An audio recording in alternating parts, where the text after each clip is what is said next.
जुन देशले भिक्षा मागेर खान्छ त्यो देशका नेताहरू करोडका गाडी चढेर हिँड्ने। म किसानको छोरो बाबु, पर्सि रोपाई आइसक्यो, 10 किलो मोल लिनलाई कुन चाहिँ पार्टीको नेतालाई मैले ढोक्नुपर्छ, नत्र पाउँदै पाउन्न। के हो भने एउटा सहकारीको सदस्य बन्नुपर्छ रे। सहकारीको सदस्य म बनिसकेपछि मेरो घरका पैसा लगाएर पोको पारेर खाइदिएर त्यही सहकारीले हिँड्यो, 10 किलो मोल माग्ने त्यही सहकारी कहाँ जा भन्छ सरकार। यो देशमा सरकार छ र? आज हेर्नुहोस् बालेन शाहको पालो आइरहेछ, भोलि हर्क साम्पाङको पालो नआउला भन्ने छैन। अब देशमा नागरिकहरूले यसको विरोधमा आवाज उठाउने कि नउठाउने? खाली मेरो पार्टी जिन्दाबाद भनेर तिक्र मात्रै समातेर हिँडे।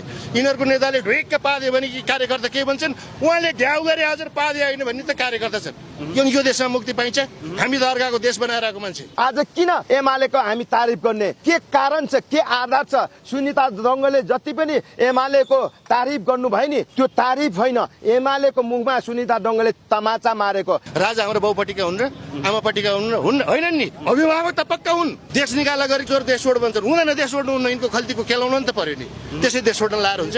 47 सालदेखिको खेलाइन्छ भाइ, अहिले त्यसै छोडिन्छ यहाँ। बालेन हर्क र रवि लाने छाने जस्ता दुर्गा पञ्चायत एक ठाउँमा आएर चाहिँ यी भ्रष्टाचारको विरुद्ध, अन्यायको विरुद्ध यिनीहरूलाई सबक सिकाउनै पर्छ। बालबच्चाको भविष्यको लागि र देश र राष्ट्रिय निर्माणको लागि चाहिँ हामीले बलिदान दिनु पर्यो भने हामी बलिदान दिनुको लागि पनि तयार छु। दललाई त मान्छेले विश्वासै गरेन नि, राजनीतिक दललाई विश्वास गर्दै भए आज यो स्थिति आउँथ्यो र। जनताहरू यहाँ एउटा दलका हुन् र सब स्वतन्त्र भएर आइसक्यो। अब ताल परे बेला एमालेको झन्डाबाट नि उठिदिने भयो, नपरे बेला म राजावादी नि भन्ने भए, अनि त्यस कारणले अलिकति उ भइरहेको हो। दुर्गा पसाई रवि लाने छानेलाई बालेन शाह तपाईहरू भन्दा पनि लाखौं करोडौं गुना हैसियत र क्यापेसिटी छ।